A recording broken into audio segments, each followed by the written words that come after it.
So we're going to move on to the roundtable discussion at this point, and I will be moderating this with Linda McCauley, and I'm looking for her on my my Hollywood squares. There she is. Here. So we're going to have a mix of questions from the speakers and the workshop organizing committee, as well as from the webinar audience.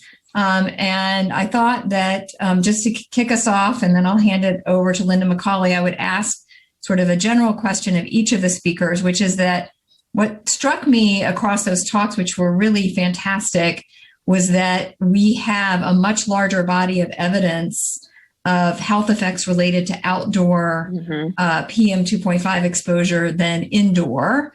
And so there seem to be some, significant gaps in research that need to be filled. And I'd like each of you, and I guess to start, and we'll go in order from Dr. Kipen to Dr. McCormack to Dr. Holm. What do you think, the most important research gap might be to fill, or do you disagree and think that they're not gaps to fill? Am I unmuted? Yes, you're unmuted. We can hear you. Okay. Well, I think I spoke about it. The gap is that there are a number of reasons to not think that biomarkers are the be-all and end-all. And that's, I think, why there's a desire on the part of a number of scientists to figure out something related to the quote-unquote real endpoints, which have never been measured I just have to get this off the screen there, which have never been looked at. And I believe that there may be some RFAs coming out from the NIEHS on that, but well, that's what I think. I believe the biology, but as I said in the studies we did in women and all, it didn't make people feel sick, and it didn't allow. We weren't able to detect it with clinical measures, if you will, of inflammation, although we suspect things are going on. We know things are going on subclinically. Anyways, I'll stop. Great, thanks. Dr. McCormack? I think across the three discussions, we touched on the fact that the indoor air studies can be challenging because of the intensity of the study protocol, which leads to smaller sample sizes. So I think another theme that came up was the multi-system effects that can be downstream from pollution exposure.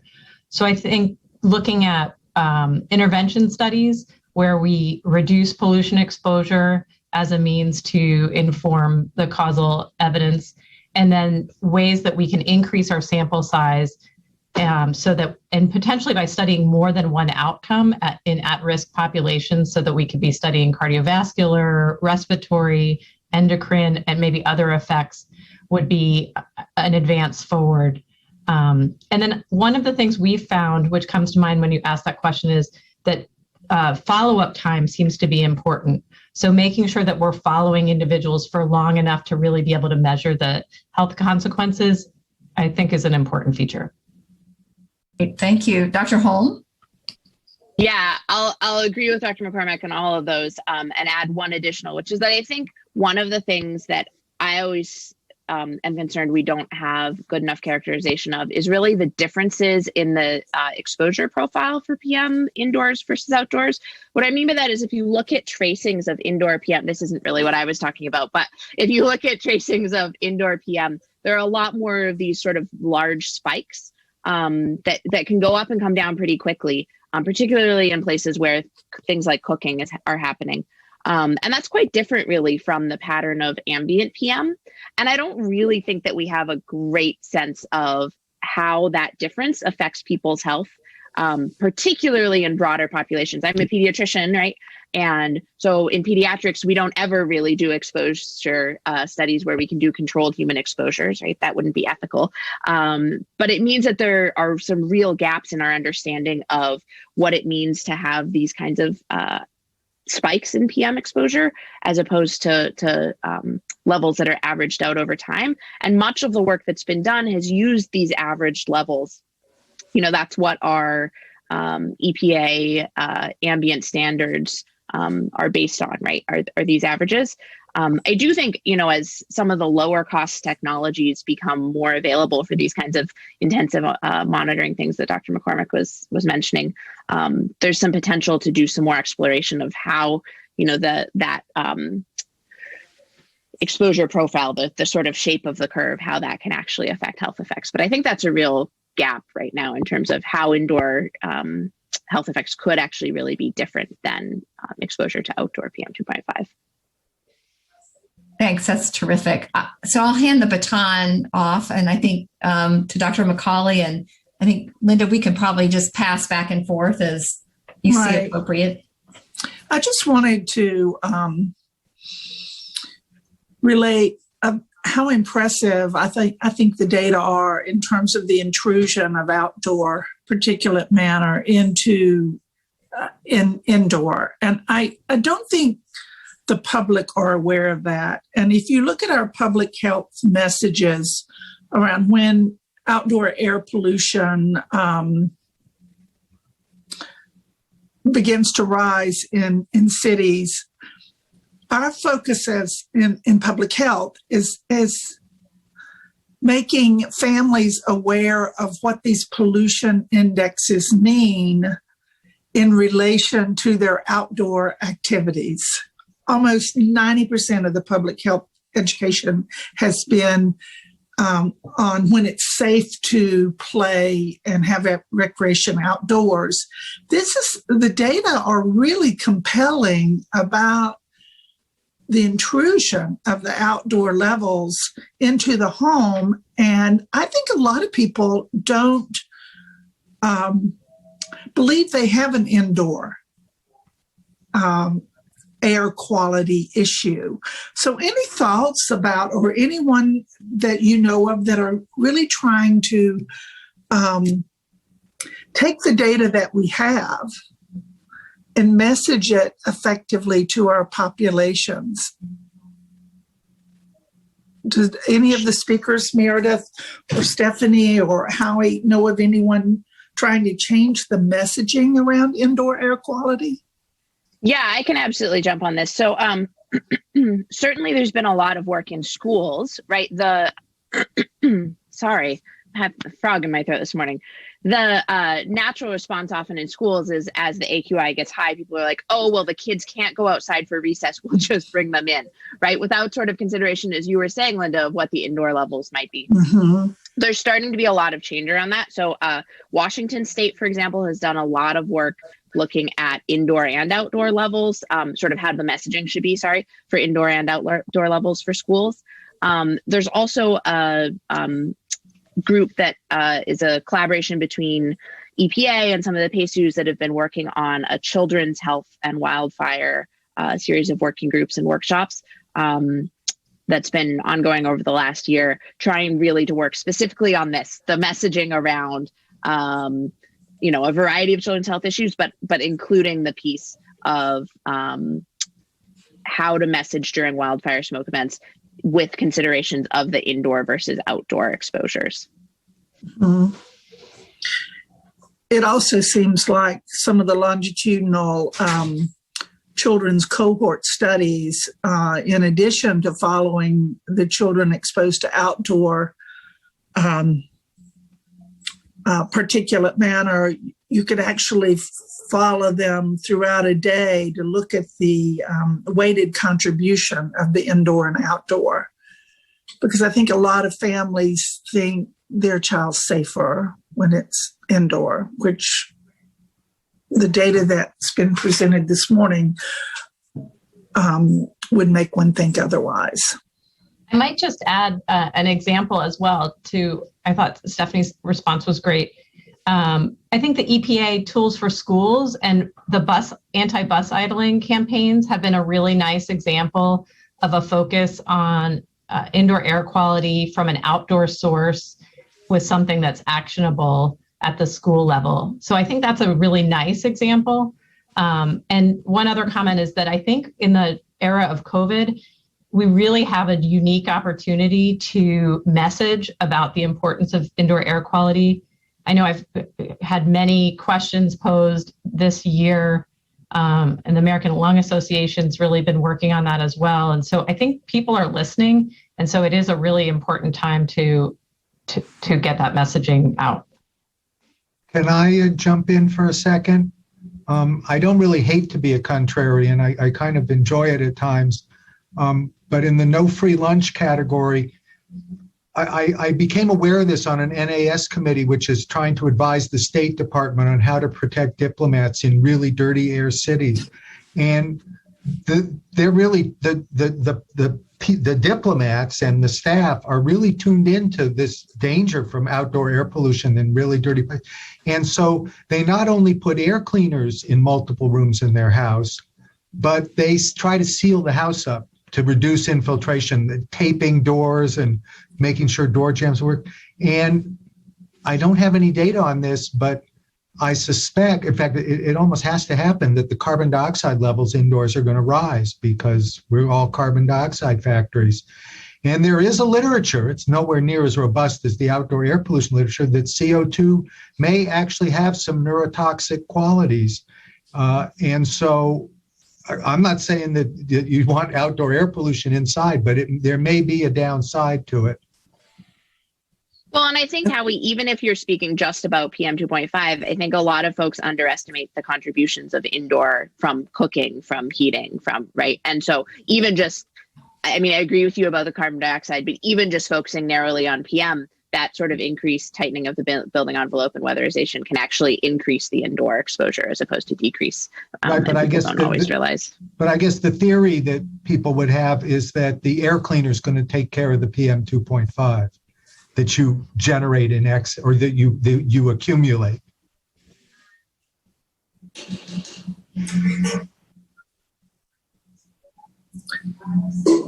There's so much.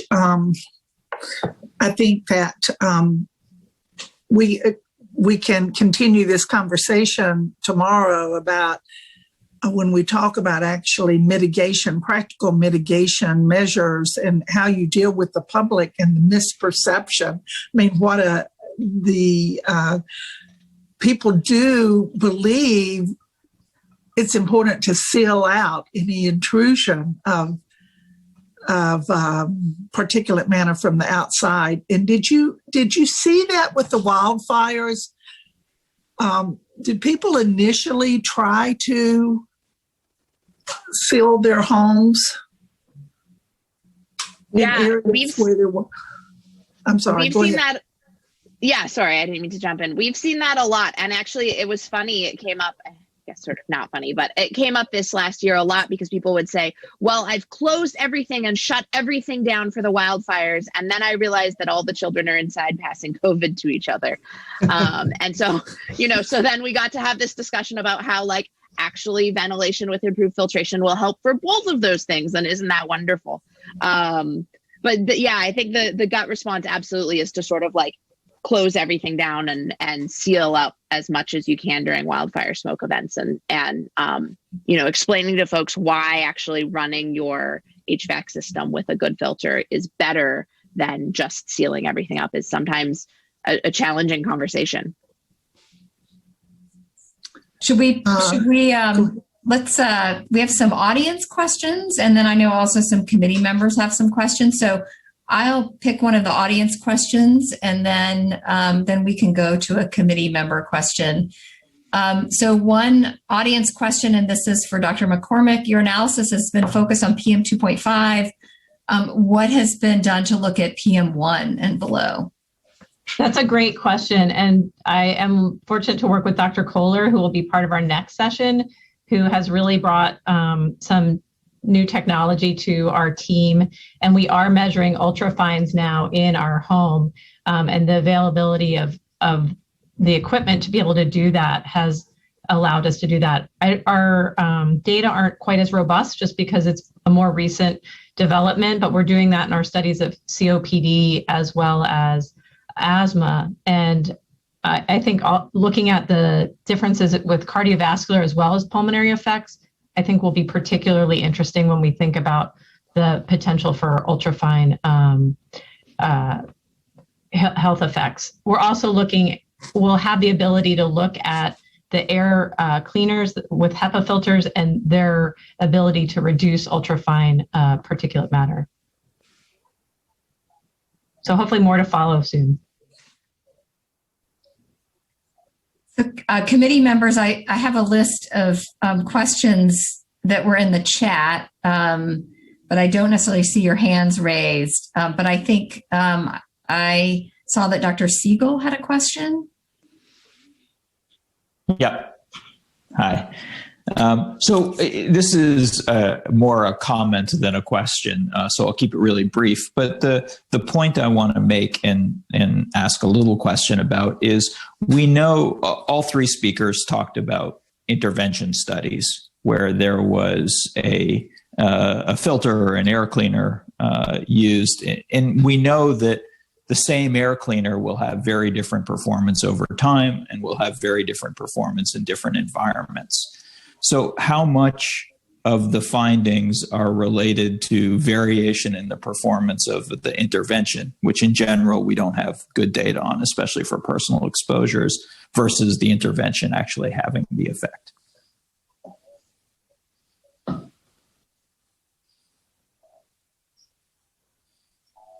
One comment I think that may partially address this is in our studies, we're typically measuring the pollution concentrations in the room at the same time, which obviously in a real world setting, you're not doing that. So I think that gives some evidence of the effect of the intervention in that context. But obviously we're not measuring it for every room, and there's some limitation of that measurement. I will say when we've made placebo as well, we've had to think very critically about whether the mechanics of a placebo intervention, like a placebo air purifier or air cleaner, could also reduce pollution in the air. And so that's been a careful consideration, but it's a challenge. I think those are two comments. I can add something to that, which is the studies the 16 studies, if you will, that I was talking about, and every other one that I know except one, were all done over a matter of 1 to 3 weeks, maybe 4 weeks. There's one study from Taiwan that evaluated it over a year, and that was a highly significant and well done study, but it's the only one. And even then, I think its efficacy rather than effectiveness, because it was being maintained by the investigators, not the residents. And I'll add that I think, the point you raised is a really important one for wildfire smoke, because we have just so little data, to be honest. There are so few studies that have really looked. And so there's certainly a suggestion that these filtration devices are effective during wildfire smoke events, as we would expect them to be, given that they're effective during other times. But the studies are so few that I think variability in the devices is totally an issue. But and just one more point, which is we do know that the standard air cleaners, the HEPA filters, do take out the ultrafines as well as the PM 2.5. They reduce those significantly too. That's great. I think our next question is from Dr. Vance. Thank you, Elizabeth, and thanks for all the wonderful talks to all the speakers so far. Let me lower my hand. My question is a little bit broader, and feel free to answer or not if you're not comfortable. I'm going to try to tie our conversations that we've had this morning to some of the discussions that we've had last Wednesday in the first installment of this series. We saw a lot of questions being raised in conversations about tying health effects observed from exposure to indoor PM to standards and guidelines. And some of that discussion has already happened this morning as you guys were trying to give your opinions on the current knowledge gaps, right, and research needs. So if you guys had unlimited resources and time, in your opinion, what would a framework look like to assess the health effects from indoor sources of particulate matter? And do you think there would be ever a place for an indoor PM 2.5 guideline? I know a standard, it's something that's outside the picture, but a guideline perhaps. And the question's for all three. So whoever wants to jump in on this one, go right ahead. I will jump in and say that I absolutely think there's a place for a standard, to answer the second part of your question first. And I'll say, that particularly comes from my perspective of doing a lot of work with schools, right? We get a lot of calls at the PACU from schools that are trying to figure out what to do. And it's really hard to advise them on things when, I can point to these outdoor things. And they're like, okay, but what do I need to know for indoors? And I'm like, well, here's the science, here's what I can pull. And there's not sort of specific standards I can point people to. So absolutely, I think it would be important for all spaces, but specifically from that work, I think that would be really helpful. Yeah, I'll leave it there for now. There are so many things I could do with a crystal ball and millions of dollars.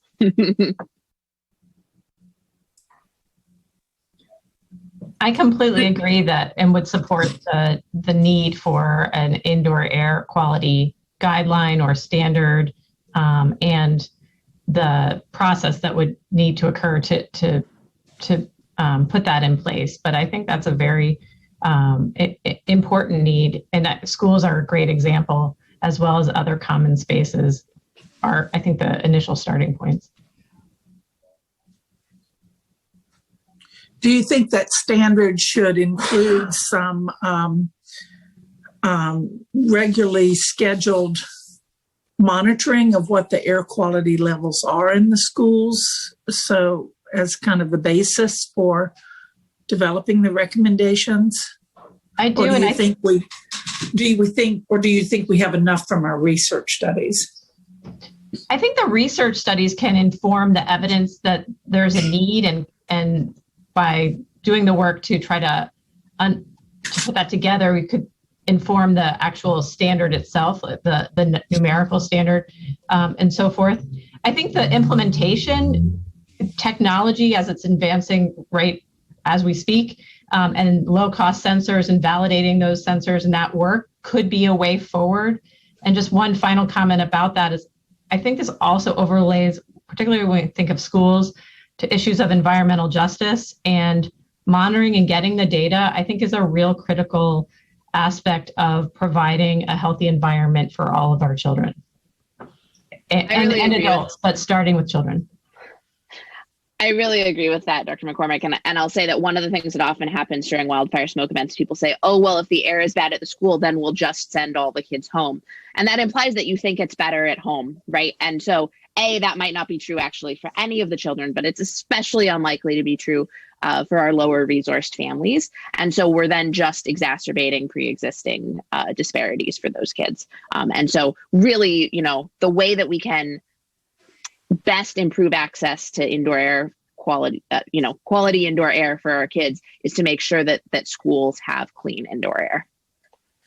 So on that I could go on that note, soapbox forever. no, I think that was perfect timing because we are ready for a 10-minute break. And as a fellow pediatrician, it's incredible to, and I think I can speak for both Linda and Stephanie that it's incredible to see sort of the recognition of how important childhood health is, and that's also where the origins of adult disease start. So thank you to all of our speakers. It was really terrific. And for everybody participating in the roundtable discussion, please come back at the top of the hour. So that is 1 p.m. Eastern time for our second session, which is indoor exposure to particulate matter. We're going to talk about metrics and assessment. Thank you, everybody. Thank you.